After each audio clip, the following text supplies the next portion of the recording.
Hello everyone, and welcome back to our channel. Today, we're diving deep into one of the most profound and tragic stories ever told, a story of family, jealousy, and the devastating consequences of unchecked anger. This is the story of Cain and Abel, the first brothers in human history. Our story begins in the dawn of humanity, just outside the gates of Eden. Adam and Eve have two sons. The firstborn is Cain, who becomes a farmer, a tiller of the soil. His younger brother is Abel, who becomes a shepherd, a keeper of flocks. On the surface, it's a picture of simple, early-life two brothers, working the land and tending to their animals, each finding their own way in this new world. Then comes a pivotal moment. The time arrives for them to present an offering to God. Cain, the farmer, brings some of the fruit of the ground. It's an offering from his labor. Abel, the shepherd, also brings an offering. But the text adds a crucial detail. He brings some of the firstborn of his flock, even the fattest of them. He brings his best, the very first and finest he has to offer. The response from God is what sets the entire tragedy in motion. The Lord is pleased with Abel and his offering, but he is not pleased with Cain and his.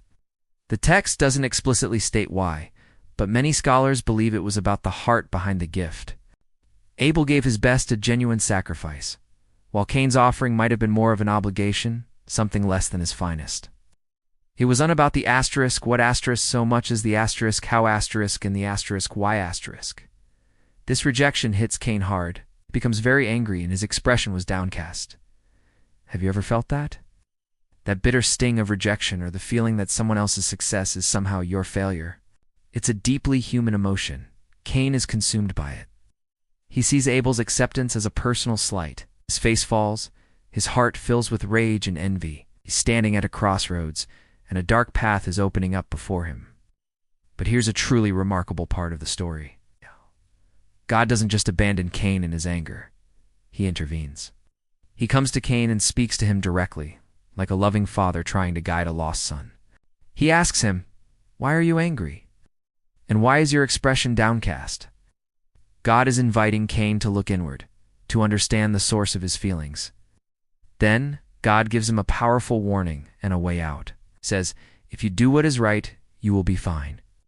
But if you do not do what is right, sin is crouching at the door. It desires to dominate you, but you must subdue it. This is one of the most incredible personifications of sin in all of literature. Sin isn't just a mistake. It's a predatory force, like a wild animal lying in wait, ready to pounce and take control. God is telling Cain, you see this anger, this jealousy that is sin at your door? It wants to own you. But you have the power to master it. You can choose a different path. Think about that for a moment. God is empowering Cain. He's saying, you are not a victim of your emotions. You have agency, but you can overcome this. It's a message that rings just as true for us today. We all have those moments where anger, jealousy, or bitterness crouch at the door of our hearts. The question is, will we let them in, or will we rise up and master them? Tragically, Cain makes the wrong choice. He ignores God's warning. The darkness he allowed into his heart now dictates his actions. He turns to his brother, the object of his jealousy, and says, let's go out to the field. It sounds innocent, a simple invitation. But it's a pretense, a lure. Abel, trusting his older brother, goes with him. And there, in the isolation of the field, away from any witnesses, the unthinkable happens. Cain attacks his brother Abel and kills him. The first human family is shattered by the first murder. Jealousy left unchecked has led to fratricide. The very ground which Cain was supposed to cultivate for life is now stained with his brother's innocent blood. After this horrific act, God confronts Cain again. He asks a question he already knows the answer to. Where is your brother Abel? This question isn't for God's information. It's for Cain's conscience. It's a final chance for Cain to confess, to show remorse, to take responsibility. But Cain's heart has hardened completely. He responds with one of the most infamous lines in history. I don't know. Am I my brother's guardian? It's a lie wrapped in defiance. He denies knowledge and dismisses responsibility. In just 4 words, am I my brother's keeper?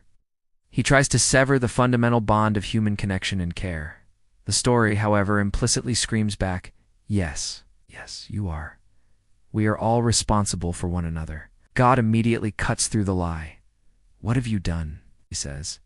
"The voice of your brother's blood is crying out to me from the ground." This is such a powerful image. Injustice is so great that creation itself cries out for justice. Abel, though silenced, has a voice that reaches heaven. No evil act goes unnoticed. The consequences for Cain are severe. He is cursed. Oh. The very ground he once farmed will no longer yield its best for him. His connection to his life's work, to his identity as a farmer, is broken. Furthermore, he is condemned to be a homeless wanderer on the earth. He is exiled, cut off from his family and from the presence of the Lord. He sought to eliminate his brother, and in doing so, he has only isolated himself. Suddenly, the weight of his actions crashes down on Cain. He cries out, "My punishment is too great to endure." He realizes the horror of his new reality, a life of aimless wandering, hidden from God's presence and in constant fear. He worries, "Whoever finds me will kill me." He fears that the violence he introduced into the world will now be turned back on him. And here, in this final part of the story, we see a surprising act of mercy. Despite Cain's sin, despite his defiance, God shows a measure of grace. He responds to Cain's fear. He says that anyone who harms Cain will face a sevenfold vengeance.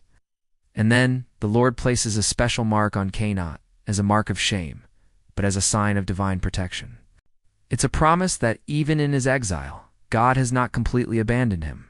It's a complex, almost paradoxical ending.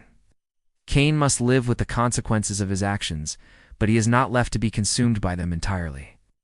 So Cain goes out from the presence of the Lord and lives in the land of Nod, which literally means wandering east of Eden. His story serves as a timeless, sobering lesson. It teaches us about the corrosive power of jealousy, the danger of nursing anger in our hearts, and the critical importance of the choices we make when faced with our own inner demons. It reminds us that we are, indeed, our brother's keeper, and that our actions, both good and bad, have consequences that ripple out farther than we can imagine. Thank you so much for joining me for this deep dive today. This story is heavy, but it's filled with so much to reflect on.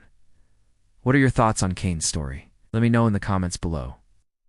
And if you found this exploration meaningful, please consider liking this video and subscribing to our channel for more content like this. We'll see you in the next one.